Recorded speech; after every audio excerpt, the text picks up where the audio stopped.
La columna semanal en Bae Negocios de Guillermo Moreno, Norberto Iscovich y Claudio Comari. Economía a puro peronismo. Acuerdo Unión Europea-Mercosur, un complot contra la historia. Por el licenciado Guillermo Moreno, el doctor Claudio Comari y el licenciado Norberto Iscovich. Pocos días atrás, bajo la pretensión de haber alcanzado un gran éxito diplomático, el gobierno argentino anunció la firma del Acuerdo Estratégico Unión Europea-Mercosur. Ello podría resultar un hecho trascendental, si en el campo de las relaciones entre las naciones los postulados de la globalización conservaran la vitalidad y la potencia que mostraron en las postrimerías del siglo pasado. En tal caso, la discusión de cada detalle de un acuerdo comercial con unos de los ganadores de ese esquema económico mundial, sería indispensable, mientras que, paralelamente, ello implicaría concebir que el resurgimiento de las medidas proteccionistas, incluyendo los virajes introducidos en Estados Unidos por Trump, solo son un efímero incidente.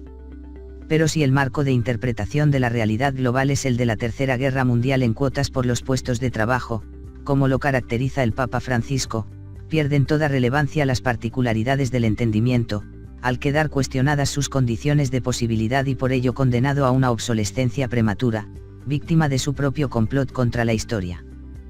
Por ahora, un convenio marco. En simultáneo con la reciente cumbre de líderes del G20, realizada en Osaka, se firmó el acuerdo entre la Unión Europea y el Mercosur, cuyas negociaciones iniciales datan del año 2000.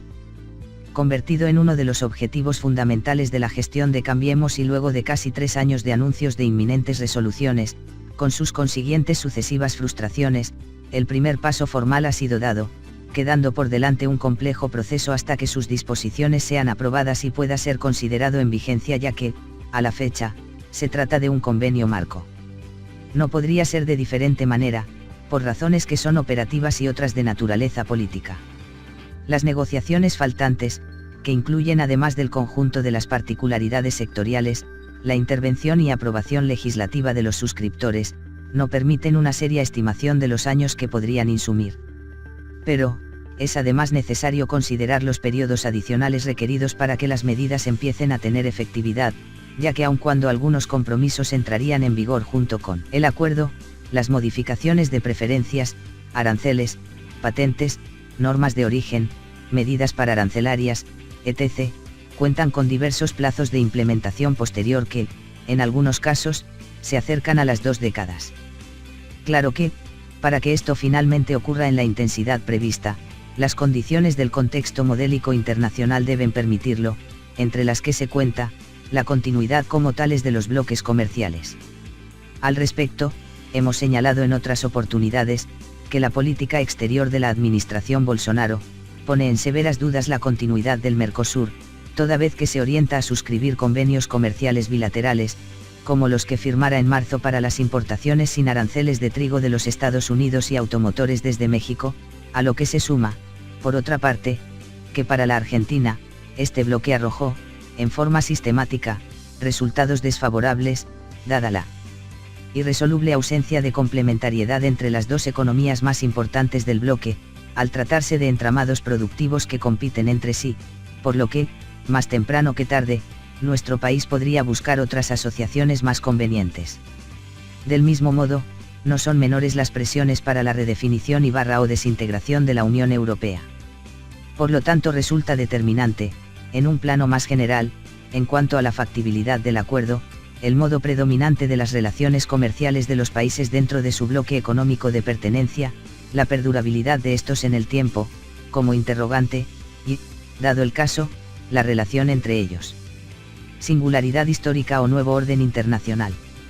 Como hemos tratado en múltiples oportunidades en nuestros artículos, el mundo globalizado emergente a posteriori de la desarticulación del bloque socialista y la desintegración de la Unión Soviética estableció un modelo hegemónico de relaciones, cuyas expresiones más plenas quedaban instituidas mediante los tratados de libre comercio, y donde los organismos internacionales, especialmente la Organización Mundial de Comercio, OMC, fungían como garantes de tal orden, en capacidad de retaliación de cualquier intento de protección de los aparatos productivos nacionales que supusieran alguna restricción a la libre circulación de bienes y servicios. Obviamente, el principal soporte de aquel orden internacional fue Estados Unidos, que hoy no solo dejó de sostener la vieja arquitectura, sino que pasó a ser su principal contrincante. La autoexclusión del Tratado Transpacífico y la redefinición del viejo NAFTA en un acuerdo sustantivamente disímil como el actual USMCA, son una suficiente muestra de la actual política de los Estados Unidos hacia los acuerdos de libre comercio. Pero tal vez mayor significación, es la que emana de la conducta gubernamental en cuanto a la administración del comercio exterior y el explícito desdén por la acción de la OMC. Esto no tendría mayor importancia, respecto al acuerdo de referencia, si tal giro de Estados Unidos fuera, como algunos piensan, un suceso aislado, una anomalía histórica que, encarnada por un personaje político de excepción y marginal desde el punto de vista de la estructuralidad económica de su país, está destinada a un tránsito fugaz. Lejos de ello, desde nuestra mirada, las principales políticas económicas de la actual administración norteamericana encarnan los intereses orgánicos del complejo productivo estadounidense y, en la medida que resulte exitoso para restablecer su zona de confort en los mercados internacionales, aprovechando el conjunto de ventajas competitivas de las que goza, entre las que obviamente se destaca la obtenida en su revolución energética, tenderá a perdurar. Por eso es importante comprender que se trata de una estrategia de orden mundial, con el notable agregado de que, ignorando la máxima futbolera de que equipo que gana no se cambia, algunos sectores dirigenciales de los Estados Unidos tuvieron la audacia de cambiar un mundo que su país venía liderando. Esa misma impronta, opuesta por el vértice a los principios noodles de la globalización, es la que también se expresa en otros lares, signando tanto la recomposición de la Federación Rusa, como las tensiones eurofóbicas que atraviesan el viejo continente, cuya expresión descollante fue el Brexit. Este conjunto de evidencias es la que nos lleva a entender este proceso como la emergencia de un nuevo orden internacional, cuya predominancia actual no es transitoria, sino constitutiva. El ahistórico acuerdo histórico. Calibrar entonces los posibles impactos del acuerdo Unión Europea-Mercosur, requiere, en primer término, esclarecer cuáles son los cauces principales del ordenamiento internacional en los años venideros, porque debemos elegir entre dos caracterizaciones de los tiempos por venir, de la que dependerá la correcta inserción internacional de nuestro país. En este debate encontramos,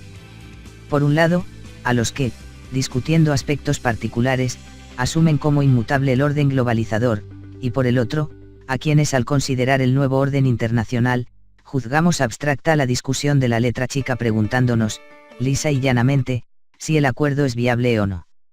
Las siguientes elecciones presidenciales de los Estados Unidos ayudarán a clarificar sobre la perdurabilidad o fugacidad de las transformaciones en curso que, a nuestro criterio, son las más profundas desde la culminación de la Guerra Fría y si esto es cierto, los verdaderos debates no versarán sobre el libre comercio, sino sobre las estrategias más eficaces y eficientes para desenvolvernos en un mundo donde cada cual atiende su juego. 1. Requiem al Mercosur, BAE, 1 de abril de 2019. Bolsonaro y la Argentina, una de cal y una de arena, BAE, 14 de enero de 2019. 2. A modo de ejemplo, a partir de una demanda conjunta de Estados Unidos, la Unión Europea y Japón, el Tribunal de Apelaciones de la OMC ratificó, a principios de 2015, un fallo de primera instancia, que entraría en vigencia el 9 de diciembre de ese año, que un tribunal especial de esa organización había emitido en septiembre de 2014, a raíz de una denuncia de 2012. Allí se indicaba que el gobierno debía cumplir con las reglas del comercio internacional. Así, la OMC entendió que las medidas de administración de comercio, que en su momento implementó el gobierno argentino, constituían una violación de las normas del comercio internacional. 3. El America First y el Nuevo Orden Internacional, BAE, 28 de enero de 2019.